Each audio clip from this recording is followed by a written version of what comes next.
Today's book review is called Violent Ends. It's a collection of short stories by a group of young adult authors. The stories revolve around a school shooting.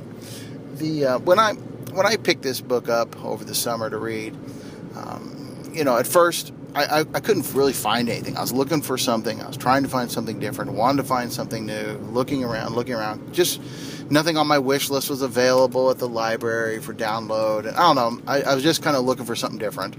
So then I started typing in names of other authors, older authors that I'd read before. I typed in Beth Revis, was one of them I had searched. I enjoyed her trilogy Across the Universe.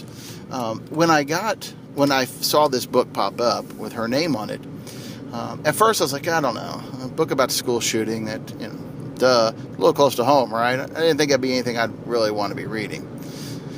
But, the more I thought about it and I kind of looked around, I still really hadn't found anything that caught my eye yet. I started thinking about this. I'm like, well, wait a minute now. It's a digital book. I'm not out any money, so I don't have to keep it or anything like that. Also was thinking these are young adult authors. These are authors whose main audience are young teens, young adults or teens, and that's probably not an audience you want to really freak out by some gratuitous, violent-ridden story just for violence sake, right? So I went ahead and I picked it up, downloaded it, and I was pleasantly surprised by this book. I was really pleasantly surprised by this book. Each of the authors took a different person and wrote their story.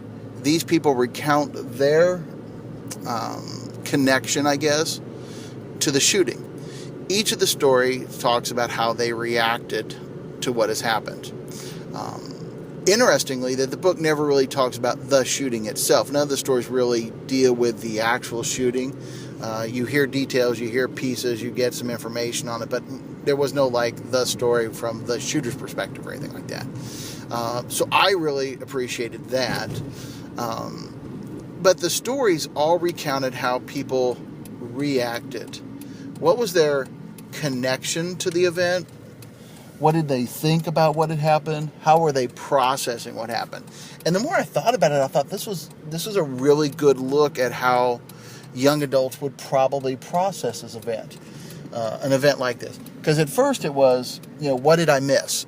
What could I have done differently to stop it? Is there something more I could have done to make this not have happened?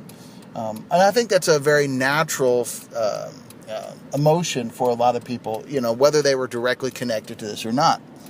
Beyond that, though, there were these really interesting discussions or soul searchings, if you will. People who wondered, had they caused it? There was that sense of guilt in a way. For instance, one girl, she had turned the boy down, the shooter, she had turned him down for a date just days before he started his rampage. And she wonders if she was partly to blame for this. And again, I think that's a natural emotion that people would go through. They might go through that guilt, that blame stage. There was a boy who talks about how he felt that, maybe it was partially his fault because when they were younger, he threatened and beat up this kid, when they were much younger. But he's like, did I cause him to be this person that grows up to be like this? So I really thought that was a great approach to the topic. It wasn't the topic itself, the shooting, but it was the emotions that surround it and how do people process and how do people deal with and how do people get through this. I thought that was really an interesting look at it. The story was a little bit, or the book was a little bit disjointed, obviously because the fact that each book was written by a different person, and some of the stories intersected with each other, some common names back and forth, but many of the stories kind of stood on their own. And because each book had a different style and a different delivery, it was a little bit like reading, a whole bunch of different little novellas, which again, that's what it was. I don't know, that was a little distracting to me. It wasn't like, I dealt with it and I understood it and I could process that no problem. But, that was a little distracting for me. And I really I think one person had written all the different stories, or maybe like a smaller subset of authors. It might have been a little easier to go through like that. But that was the only real drawback I had to the story. I love the fact that it made me think about things, and I love the way that I think it really nailed the true emotions and feelings and thought process of those involved.